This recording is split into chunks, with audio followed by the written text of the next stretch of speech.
যারা কাব্য শিল্পের চাষি আমরা, এই বীজদানা ছড়িয়ে দিয়ে গিয়েছেন তিনি আমাদের প্রতিনিধি।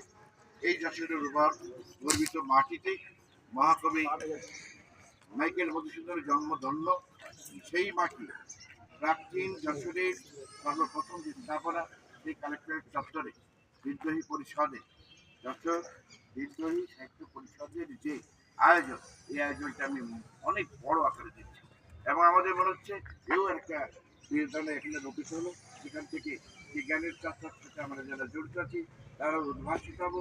বিদ্রোহী সাহিত্য পরিষদের সাথে আজকে যারা সংযুক্ত বা সংযুক্ত আকারে আমরা এখানে আলোচনা বা এই কথা বলছি, আমরা মনে করি একটা মুক্তদান। সে কারণেই আমাদের লেখনীর মাধ্যমে বিদ্রোহ সাহিত্য পরিষদের যে কর্মযজ্ঞ যার সাথে আমরা যুক্ত আছি, আমরা চাই আমাদের এই সফলতা আজকের এই মুহূর্তে আগামী দিনে সিদ্ধি হয়ে থাকে। সবাইকে অনেক শুভেচ্ছা। কিছু বললে বরং মাইকেল অনেক ভালো আঘাত, এই জন্য আমি বাবুলকে জানাই যে এটি আমার বিষয়টিও আছে অনেক বিতর্কিত বিষয় মধুসূদনের, সেগুলি আমার ওই লেখাতে সলভ করা হয়েছে। মূলত আমি প্রচণ্ড রকমের অনুসারী গোলাম মুর্শিদের, প্রচণ্ড রকমের অনুসারী গোলাম মুর্শিদের এবং ওনার রিসার্চ স্টাইলটা আমি ফলো করি। আমি প্রফেসর আব্দুল সালিম, প্রফেসর তুষার তালুকদার, আমরা তিনজনই আসলে অনেক স্বপ্ন নিয়ে মধুমেলাতে গতকাল গিয়েছিলাম। কিছু কিছু ক্ষেত্রে আমাদের আপত্তিও ছিল, সেটা নিয়ে আমরা এখন বলবো না, কিন্তু যেহেতু আমরা এসেছি আমি একটা বিশাল লেখা এটার উপরে লিখবো এবং কোনো না কোনো গ্রন্থিটা ছাপা হবে। আমি কৃতজ্ঞ আপনাদের পাশে দাঁড়ানোর সুযোগ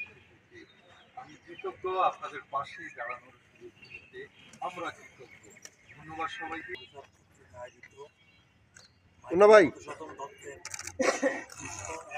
জন্মবার্ষিকী উপলক্ষে বর্ণাঢ্য র্যালি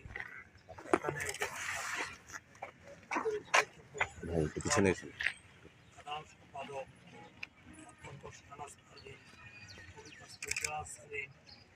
সহ বাবুল বিশ্বাস সহ আরও যারা অনেকে তাদেরকে শুভেচ্ছা অভিনন্দন জানাচ্ছি।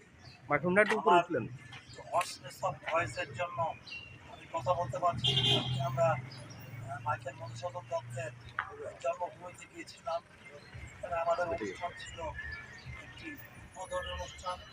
এই অনুষ্ঠানটি শেষ করে আমরা রাত 10টায় যশোরে আসি। মাইকেল মধুসূদন দত্ত সম্পর্কে যে বাবুল বিশ্বাস বলেছে, বাবুল বিশ্বাস যাকে অনুসরণ করে আমি ঠিক তাকেই অনুসরণ করি। আমি গোলাম মুর্শিদের লেখা যে বইটি আশার ছলনে ভুলি, এই লেখাটি অত্যন্ত তাৎপর্যপূর্ণ এবং মাইকেলের নিয়ে যে গবেষণা তাতে রয়েছে সেটি অত্যন্ত অর্থবহ।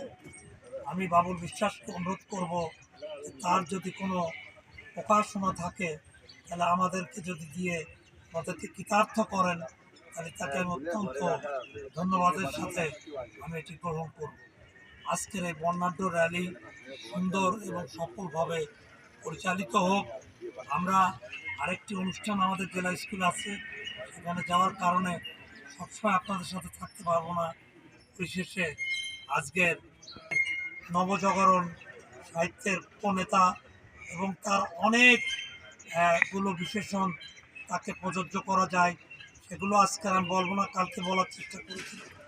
আপনাদের এই বর্ণাঢ্য র্যালি সুন্দর ও সার্থক হোক এই কামনা করে আমি আমার বক্তব্য শেষ করছি এবং র্যালির উদ্বোধন ঘোষণা করছি।